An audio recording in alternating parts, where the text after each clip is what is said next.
Huh.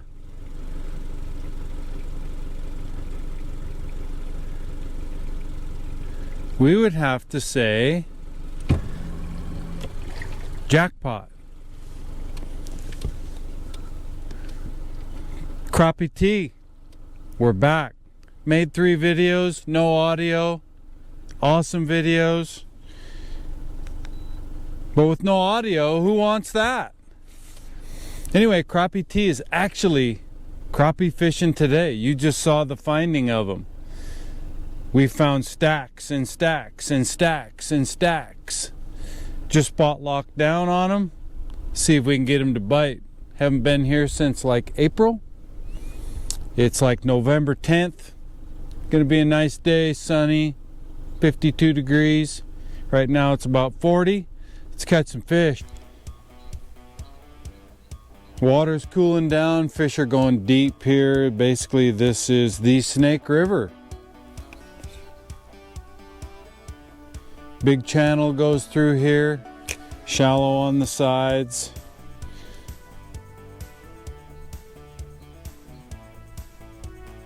Lots of guys out here trolling for trout. I see online people have been catching tons and tons of kokanee, or maybe not kokanee, but trout. Ooh, not a good sign. CrappieT misses his first crappie of the day. I have no idea if these fish are biting. Looks like they're biting. Let's see what we can get. Feels decent. Is decent. Nice hog. Nice crappie. Crappies, we're gonna keep a few because they taste good. Basically, we're sitting over like 65-ish feet of water. The fish are stacked unbelievably, as you saw on the screen. I've actually moved around a little bit, drifted around a bit. They're biting super light, but they're really deep.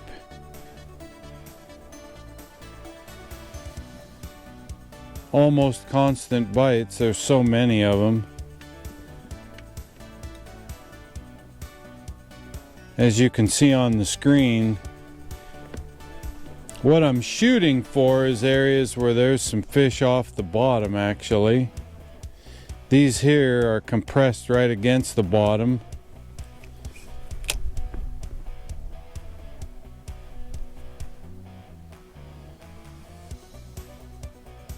But wintertime here is kind of the best time to fish. There's another miss.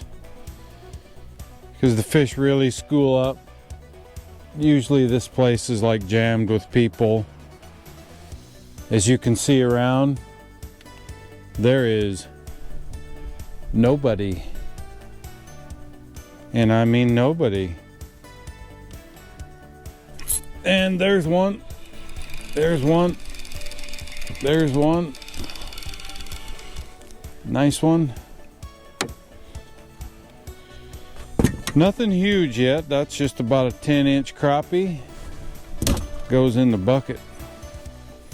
We're gonna keep some fish today and let the rest go.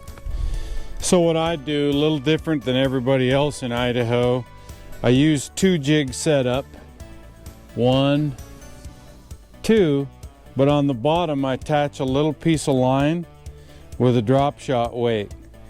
So basically, as you can see on the screen, we're sitting in 47, 48, 50 feet of water. There's fish stacked from 32 feet to the bottom. So what I do is I figure out how fast this drops and I count it down. 1, 2, 3, 4, 5, 6, 7.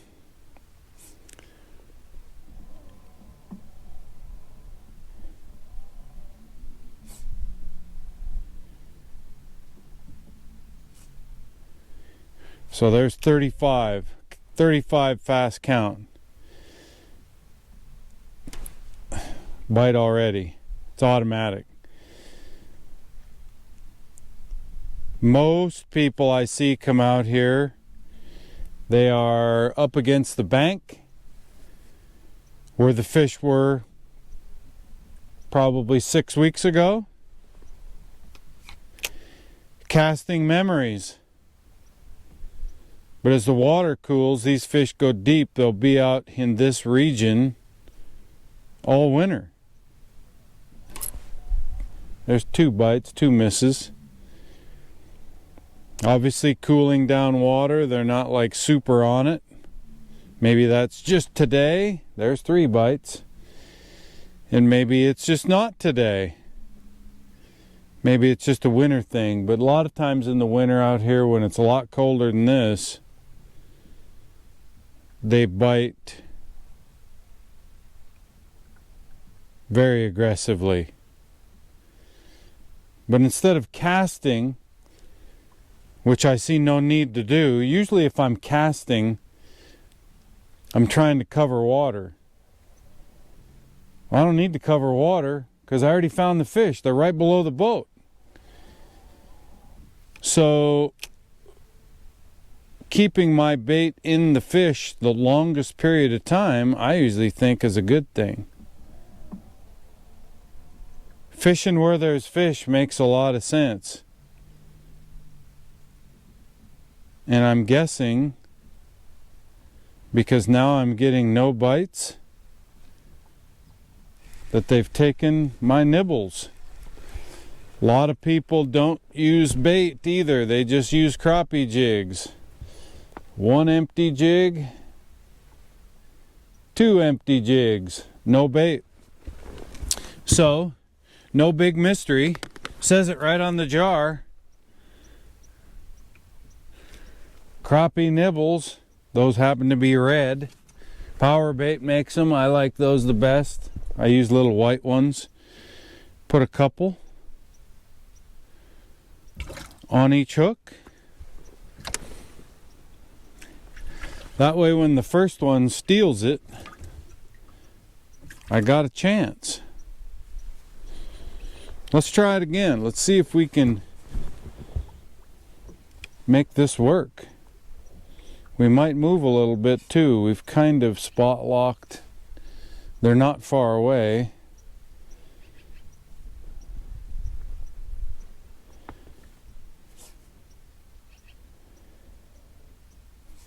You can see my line going down to the fish.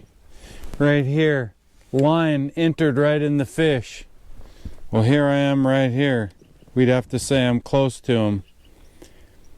That's another little trick. Fish right below the transducer and watch your line go right into him. There was one already.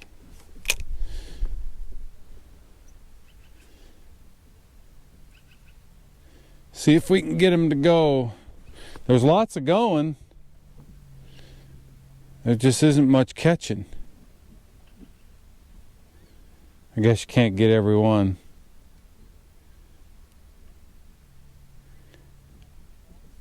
Good fun though. Bring kids out here. If you do it right, the action is pretty constant. And these fish are kind of starting to thin out. They do move around in here a little bit. They'll move out of the channel. There we go. There we go.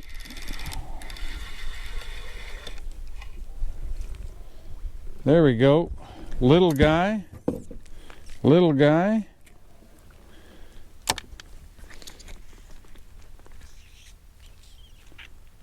What I'm doing is releasing his air bladder so he can go away.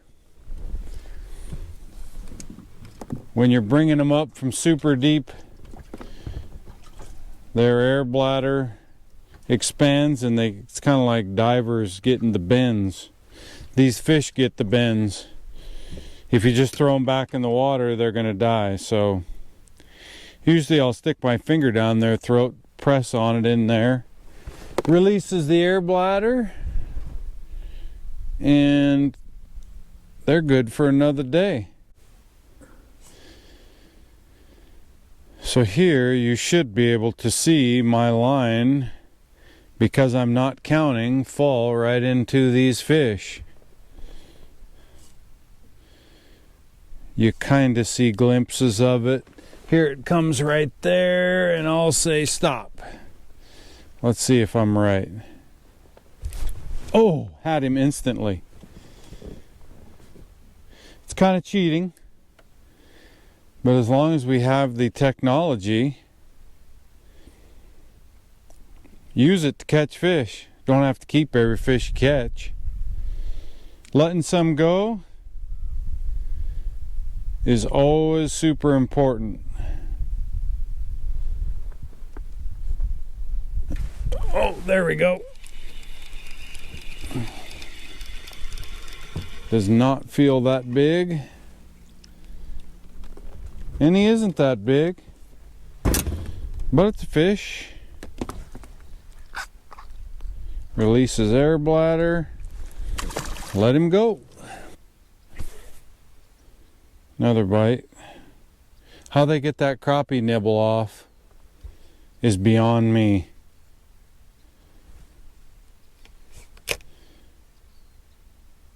Anyway, I just like to get it down to him and hold it in him.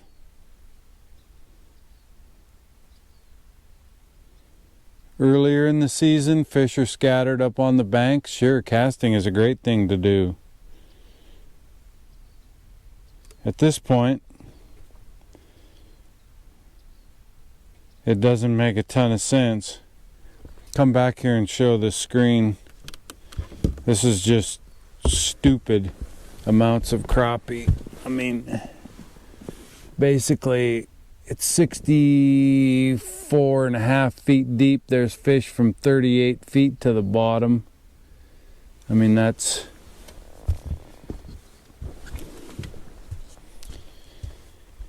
you'd think with that many fish, how couldn't they bite it? One did. Doesn't feel like a hog.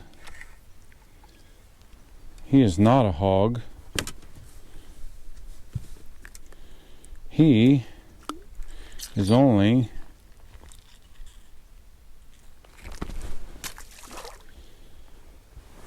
about an 8-inch crappie, which,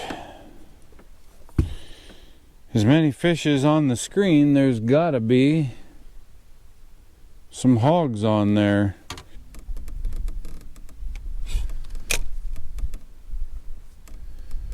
So the fish were just right here. One of the things I'll do is I'll switch my graph to side imaging, and to eliminate or to try to determine where they may have went to, you can check on your side imaging. If you don't see them right and left, you know they didn't move that way. They either moved forward or back. So go back to down imaging, take it off a spot lock, and we'll move back just a little bit and see if we can find them. Crappies like to feed up, so like you see those guys in ice fishing, lift it. There's a lot of fish here. Make them, whoa, the AV specialist. Niles with the first connection of the day. Slab crappie, Idaho style. There we go, on the orange. Major group here. I feel like they gotta eat and one of them ate. Feels like a good one too. And he is a good one. That's more why we came. It's a nice 11, 12 inch Idaho crappie.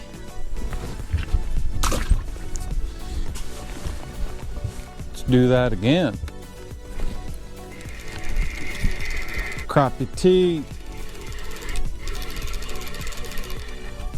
Hog crappie. Nice one.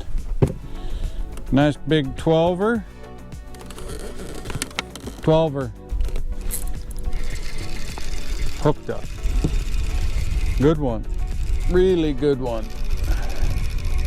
Really good one. Oh, there is a hog. That is why we come here in the winter. Nice 12er. That close to the big one of the day. I'm sure I got one bigger. Boom! Saw a shallow group. Got an 11-incher. We're on them now. Hooked up.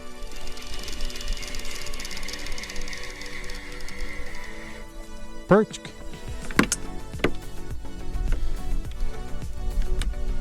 Whoa, he got a free pass. The yellow perch. Bam! CrappieT. Hog. This is either two. Nope. Not two. Just one hog. One hog. We gotta get something here. Maybe my bait's gone. Nope. Got him. Feels pretty decent. And it is pretty decent. 10-incher. No big prize, but that'll round out enough for a dinner. Anyway, will be lots and lots and lots more crappie action to come, because wintertime in Idaho is crappie time. If you're liking and sharing and subscribing, feel free to throw in a comment. I love comments. Only get a few. I'd like more. If anybody wants to see crappie action on anything else, I'm willing to try anything. I tried a jig and wrap for a while. It's kind of a fire tiger. They didn't want anything to do with it. Anyway, we are going to enjoy the rest of this beautiful day. Next summer, if you go to North Dakota, go walleye fishing with Blumendahl. He's back in Iowa, but he'll take you next summer and get you on the hogs. Thanks for watching CrappieT. Keep your stick on the ice.